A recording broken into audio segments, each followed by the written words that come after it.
সবাই আগ্রহ ভরে অপেক্ষা করছে প্রক্রিয়া।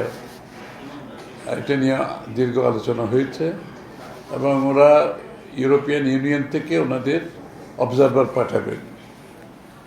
সরকারের পক্ষ থেকে, ইলেকশন কমিশনের পক্ষ থেকে যে অনুরোধ আসছে তার পরিপ্রেক্ষিতে ওরা সিদ্ধান্ত নিয়েছে তারা অবজারভার পাঠাবে।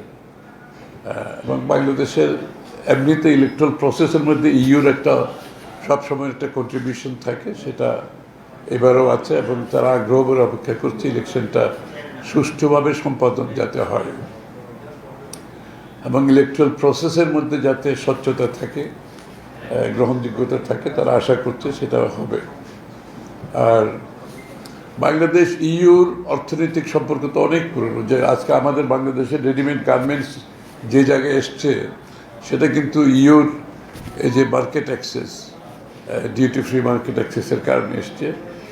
সেটা তারা অব্যাহত রাখতে চায় এবং আগামী দিনে তারা চায় বাংলাদেশ ইউ রিলেশনশিপে আমাদের ব্যবসা যাতে অব্যাহত থাকে এবং বাংলাদেশের মধ্যে গণতন্ত্রকে প্রাতিষ্ঠানিক রূপ দেওয়ার ব্যাপারে যে সংসদ থেকে শুরু করে, তারপরে সরকার গভর্নেন্স থেকে শুরু করে, জুডিশিয়ারি থেকে শুরু করে সব কিছুর উপরে যে একটা স্বাধীনভাবে তারা সাথে সবাই যাতে কাজ করতে পারে, সাংবাদিক সহ সবাই, যে এই স্বাধীনতা মুক্ত পরিবেশ ডেমোক্রেসিকে সত্যিকার অর্থে একটা প্রাতিষ্ঠানিক রূপ দেওয়ার জন্য তাদের সহযোগিতা অব্যাহত থাকবে। তারা এই কাজটা করতে চায়, তারা বিগত দিনে অনেক বহুলাংশে করেছে, সামনে সেটাকে আরও বাড়াতে চায়, কাজটা করতে চায়।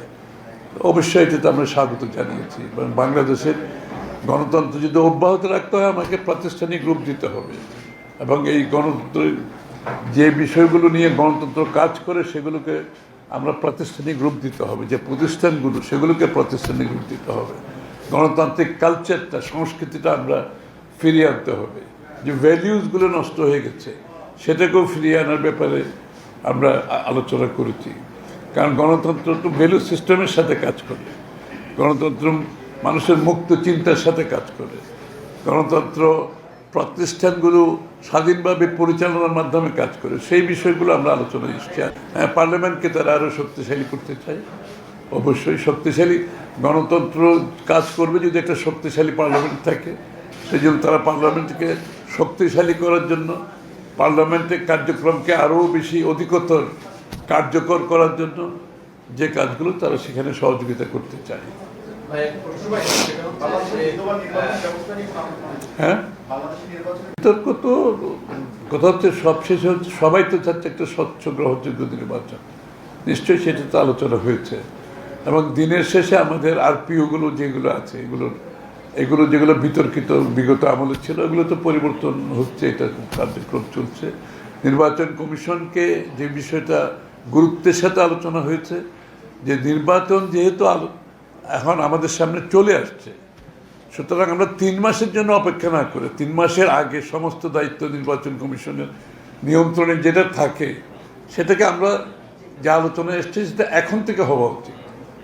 কারণ একবার বিতর্কিত হয়ে গেলে সেটা সমস্যা হয়। এই জন্য এখন থেকে সরকারের যে সিদ্ধান্তগুলো আসছে, যে কোনো সিদ্ধান্ত আসছে, সেটা যে সিদ্ধান্তগুলো নির্বাচনকে প্রভাবিত করতে পারে, নির্বাচনকে নিয়ে জড়িত, সেই বিষয়গুলো এখন থেকে নির্বাচন কমিশনের অবগত থাকা উচিত এবং নির্বাচন কমিশনের একটা ভূমিকা থাকা উচিত।